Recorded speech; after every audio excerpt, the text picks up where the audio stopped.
galera, beleza? Tudo bem? Vamos entender Marx, né? Vamos falar de Marx. Falamos lá no começo, fizemos aí uma breve, uma breve discussão, né? Uma breve análise em torno de Marx e Paulo Freire. Posteriormente nós falamos lá no Marx parte 1, né? Digamos assim, nós falamos ali sobre a questão do romantismo enquanto uma reação ao racionalismo iluminista, né? Então nós terminamos falando ali do Tempestade e Ímpeto, do movimento romântico se contrapondo ao racionalismo iluminista, né? Que é forjado ali pela figura de Immanuel Kant, principalmente no final do século, na segunda metade do século XVIII, vamos colocar assim, né? E dentro desse movimento romântico que você tem na Alemanha, enquanto uma reação ao racionalismo, uma reação ao iluminismo, né? E essa reação ela é resgatando a subjetividade, né? Essa reação ela é valorizando a virtude do ser humano, né? A sua natureza, digamos assim, né? Valorizando uma liberdade da linguagem, etc, etc. Falamos ali de Novalis, usamos o próprio Beethoven como exemplo, né? Também. Mas dentro desse contexto do romantismo iluminista, você tem uma figura interessantíssima, um filósofo muito interessante, que serve para a gente entender a figura de Marx, né? E quem é esse filósofo no final do século XVIII que emerge nesse contexto do romantismo, um filósofo alemão que vai ajudar a gente a entender quem é Marx? Esse filósofo é Hegel, tá? George William Friedrich Hegel. Você fala, pô, já ouvi falar nesse cara. George William Friedrich Hegel. Não tem como entender Marx, não há como entender Marx, melhor dizendo, sem entender Hegel. Não há como conhecer e compreender a obra de Marx sem antes entender e compreender, né, um pouco, pelo menos, do que foi a herança deixada por Hegel para a filosofia, né? E quem é Hegel, né? George William Friedrich Hegel. Hegel nasceu em 1770, morreu em 1831, né? Então ele é aquele figura que está no final do século XVIII. Ele, né, numa análise, uma comparação aí, vamos colocar Marx nasceu em 1818, né? Então, quando Hegel morreu, Marx era um moleque, né? Era um adolescente, sei lá. E aí, nesse contexto, em que a gente passa a entender, né, essa herança deixada por Hegel, né, qual é a principal contribuição deixada por Hegel, a gente entender o seguinte: para entender o Hegel, você tem que começar com uma frase, né, aí advinda da obra dele, que é a seguinte, ó: a coruja de Minerva só voa ao anoitecer. Você fala, o que isso significa, né? É assim, o que é a coruja? A coruja ela é o símbolo da filosofia, né? E por quê? Porque a coruja das torres, né, principalmente, ela enxerga a noite. A coruja enxerga a noite, né? O filósofo, ele vê a noite, né? Ele vê na escuridão, né? O filósofo é aquele sujeito que ele é o homem cego e ele entra num quarto escuro e começa a tatear tudo à procura de um gato, né? Ou de, sei lá, pode ser que ele nunca encontre esse gato. Pode ser que quando ele encontre esse gato seja outra coisa, seja, sei lá, uma capivara, entendeu? Pô, outro dia um amigo meu quase atropelou uma capivara na rodovia. E aí você fala, não, pode ser que seja isso, né? E você fala, bom, então se for isso, se não for isso, se for, se não for, o que acontece? O homem cego, ele continua procurando, percebe? Ele continua tateando as coisas à procura disso, né? Isso é o filósofo, né? E essa condição da coruja estar atrelada à filosofia é porque a coruja ela enxerga à noite, né? Por que Hegel se refere à coruja de Minerva especificamente? Quem é Minerva? Minerva é a deusa da sabedoria no mundo romano, né? Na religião dos antigos romanos. Porque essa coisa de chamar de mitologia grega, mitologia romana, eu acho meio desrespeitoso. Joseph Campbell ele diz assim: mitologia é como você chama a religião dos outros, né? É o nome que damos à religião dos outros. Então, assim, a mitologia cristã Portanto, ela é interessantíssima, né, sob o ponto de vista da sua composição, né? Você fala assim, as pessoas acham um absurdo um Deus com cabeça de elefante, mas acham, sei lá, aceitável todos os animais do mundo subindo num barco, né? Então, assim, mitologia é o nome que você dá à religião dos outros. E por isso que é legal a gente falar a religião dos antigos gregos, a religião dos antigos romanos, percebe? E aí, nesse contexto, da gente se referir à religião dos antigos romanos, o que é Roma, né? Roma é uma extensão cultural da civilização grega. Tipo, e evidentemente você sabe disso, né? Contanto que quando você pega assim o mundo romano, ali a questão, ali a região de Tarento, né, ao sul da Península Itálica, possivelmente ali onde Pitágoras teve a sua escola, né? Se é que Pitágoras de fato teve a sua escola, se é que Pitágoras não podem ter sido, né? Não, na verdade não, né? Vamos colocar, eu gosto de acreditar que esses caras sempre todos existiram de fato, né? É porque outro dia eu estava lendo uma discussão a respeito de Shakespeare, né? Que falava que Shakespeare pode ser que Shakespeare seja uma escola de, de, de, é, de dramaturgos, né? Tragediógrafos, como os antigos gregos diziam, um coletivo de dramaturgos, ou então mais do que uma pessoa, sei lá, enfim, né? E, e nós falávamos aqui da coruja, né? A coruja de Minerva. E aí você fala Roma, né? Roma é uma cópia mal feita da Grécia. Isso você vai falar na mesa do boteco, entendeu? Lá na faculdade, sabe? Ah, Roma é uma cópia mal feita da Grécia.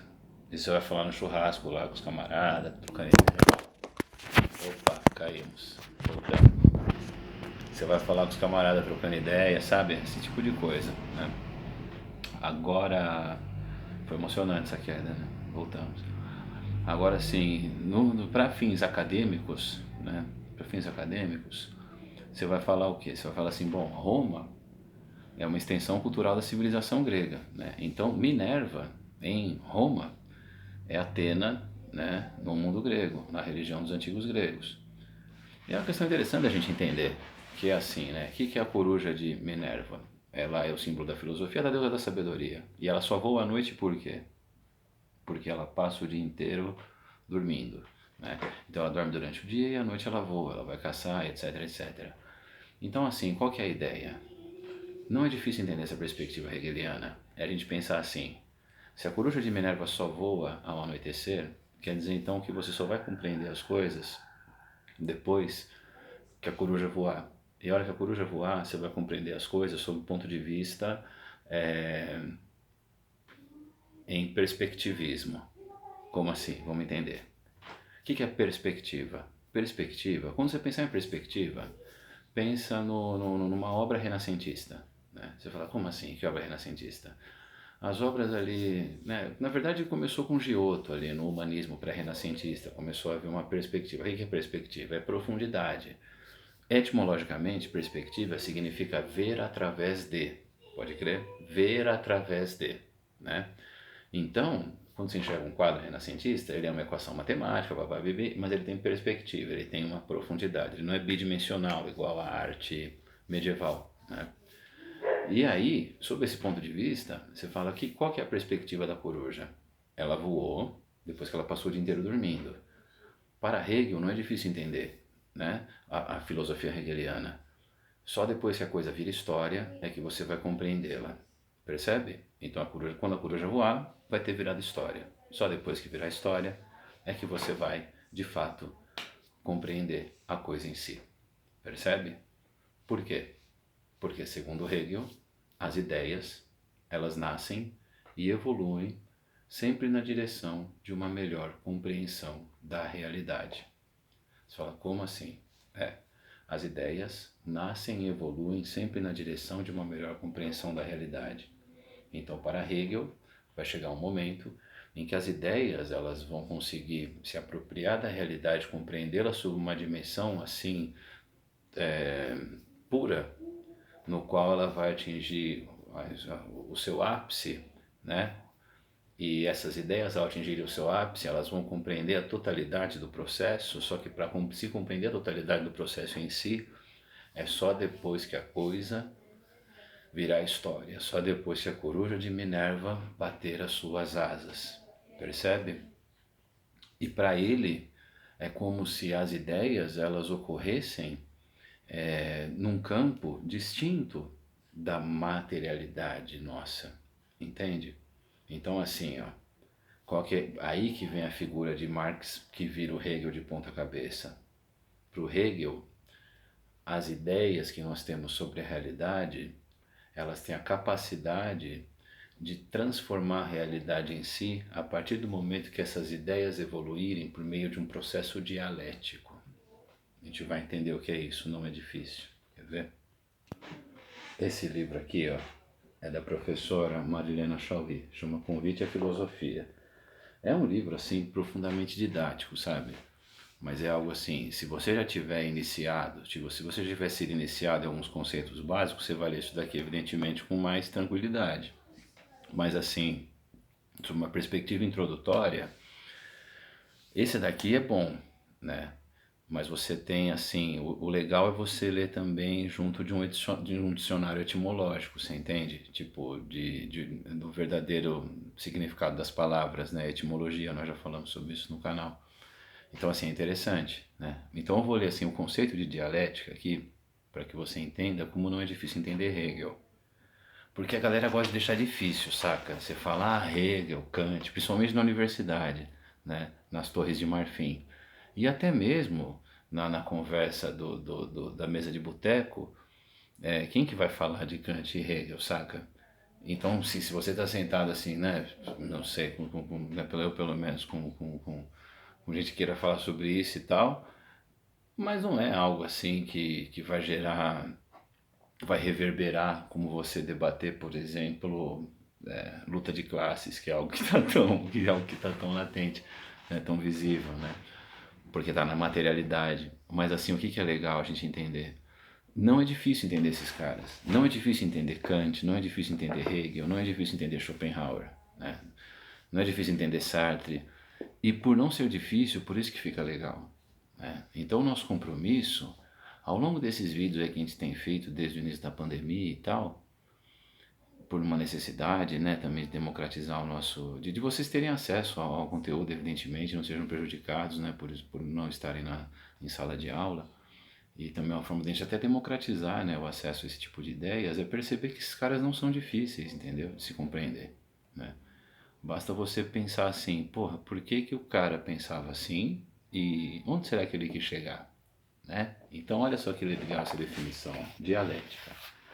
A dialética é a única maneira pela qual podemos alcançar a realidade e a verdade como movimento interno da contradição.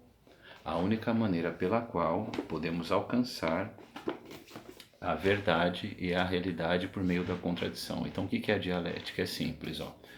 Para Hegel, você contempla o mundo. Então, quando você contempla o mundo, você tem uma tese sobre o mundo, você tem uma visão sobre ele. O mundo, ele lhe apresenta enquanto algo. Aí, quando você contempla esse mundo e se contrapõe a ele, né?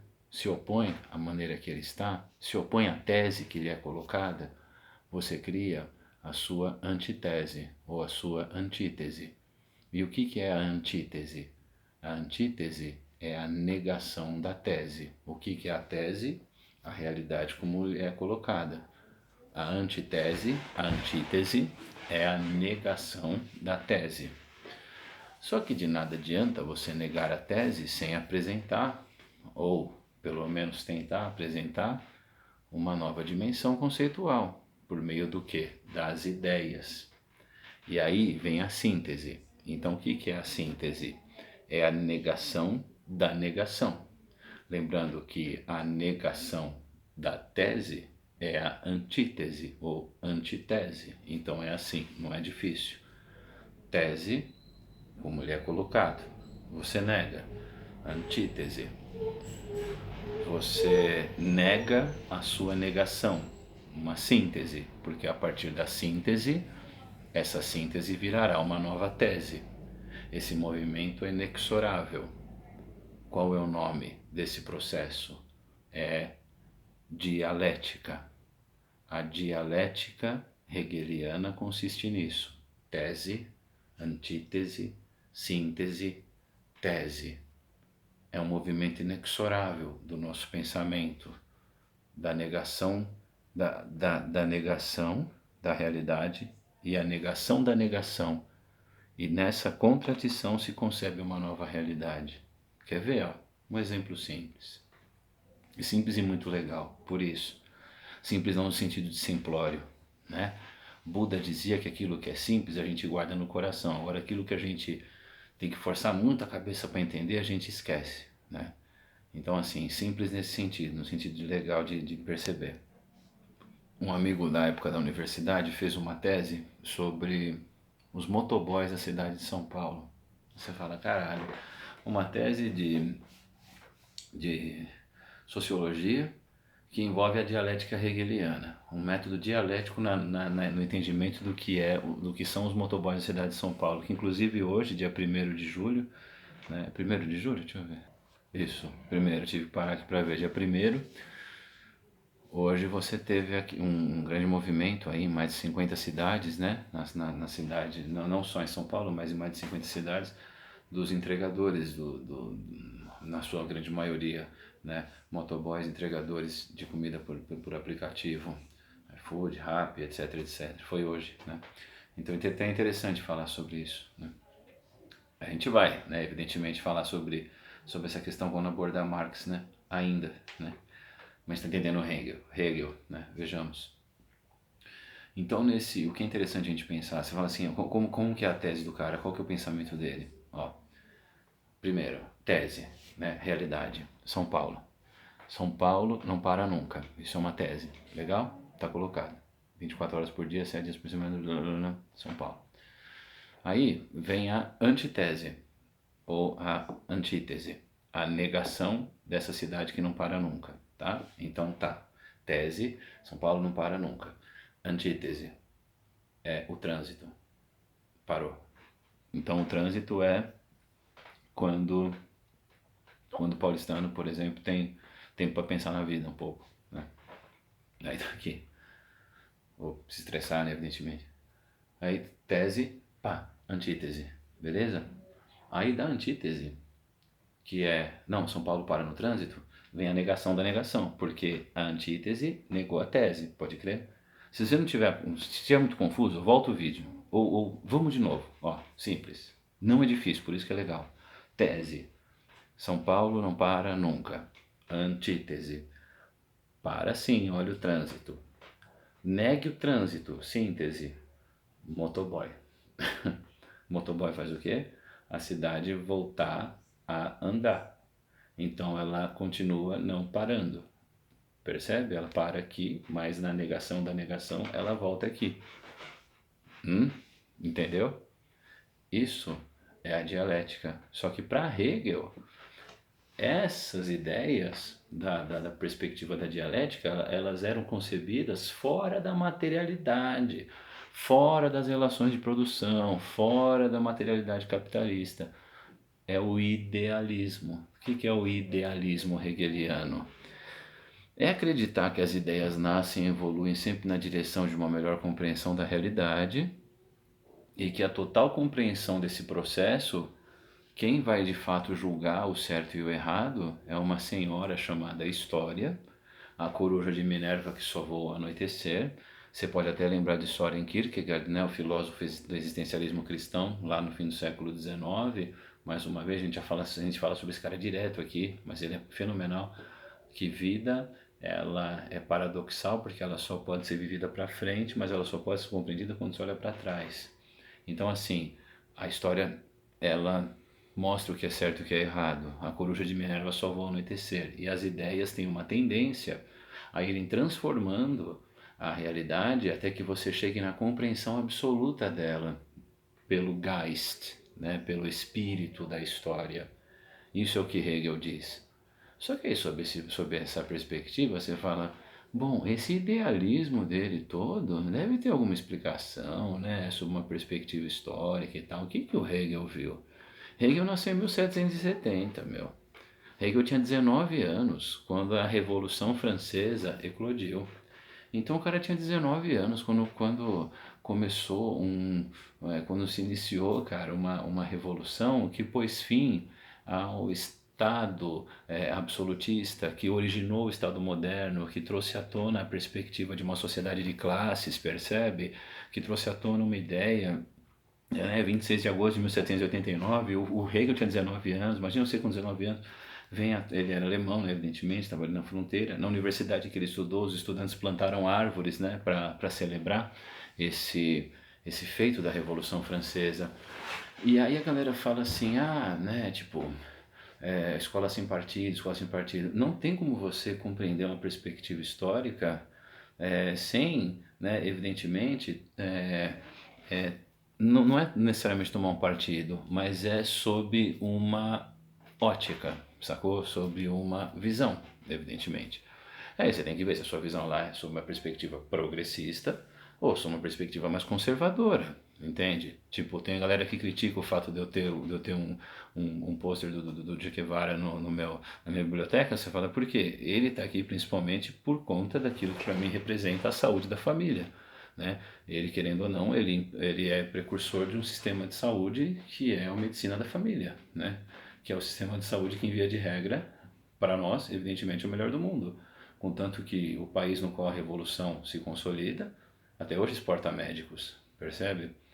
Evidentemente eu tenho críticas ao socialismo, é óbvio que eu tenho críticas, né? Eu não sou comunista, sou um social-democrata, né? Só que numa perspectiva tão polarizada como essa que a gente vive, se você defende SUS e defende universidade pública 100% gratuita, como eu defendo e quero que muitos de vocês estudem, aliás, quero que vocês estudem universidade pública 100% gratuita, né? O fato de eu defender isso, eu já sou chamado de comunista, entende? Então essa que é uma questão que tem que ser vista sob o ponto de vista da perspectiva histórica. Quando que vai fazer sentido a gente compreender isso? Segundo Hegel. Depois a coruja voar, né? Mas ela só voa ao anoitecer. Então, assim, olha só que interessante isso tudo. A gente pensar, o cara tinha 19 anos quando a Revolução Francesa explodiu. Então, evidentemente, ele acreditava que as ideias elas estavam evoluindo e, por meio de um processo dialético, transformando a realidade. Entendeu? Essa é a grande questão. Por mais que antes dele Montesquieu tivesse dito já, né, no Espírito das Leis, que um povo que dorme monarquista não vai acordar republicano, né? Mas esse idealismo de Hegel, que veja bem, está naquele contexto do romantismo alemão do final do século XVIII, né? O Sturm und Drang, né? O Tempestade e Ímpeto, está naquele contexto. É uma visão profundamente idealista. Então isso é Hegel, tá? O que o Marx faz? Aí vem o Marx, fala, finalmente vamos falar do Marx hoje. Ele vira o Hegel de ponta cabeça. Fala, por quê? Porque o Hegel diz que as ideias nascem e evoluem sempre na direção de uma melhor compreensão da realidade. Mas, para Hegel, as ideias elas eram forjadas, sustentadas e evoluíam desligadas da perspectiva material, desligadas da materialidade, desconectadas do sistema de produção, do modus vivendi, modus operandi, forjado, que é forjado em propriedade privada, é desligado dessa materialidade. Qual que foi a visão que Marx teve? Para Marx, isso que é interessante a gente entender, a consciência de uma sociedade, ela não vai ocorrer num universo de ideias tal qual Hegel vai defender. A consciência de uma sociedade, ela é um desdobramento da maneira pela qual essa sociedade produz os seus bens materiais. Então veja bem, Hegel diz que as ideias nascem e evoluem sempre na direção de uma melhor compreensão da realidade e numa marcha inexorável rumo ao progresso iremos transformar-se a realidade. E essa realidade será transformada e compreendida sob uma perspectiva do Geist, do espírito, depois que isso virá história. Para Marx, as ideias que nós temos sobre a realidade, elas são um desdobramento pela maneira com a qual produzimos bens materiais. Então nós falamos de Marx, de Hegel, terminamos com Marx agora. O próximo vídeo é só sobre Marx. Começaremos falando sobre o livro A Ideologia Alemã, de 1845. Então ficamos por aqui. Muito obrigado pela paciência de ter assistido até aqui. foi basicamente sobre Hegel, você deve ter percebido, tá? Até o próximo. Tchau. Obrigado.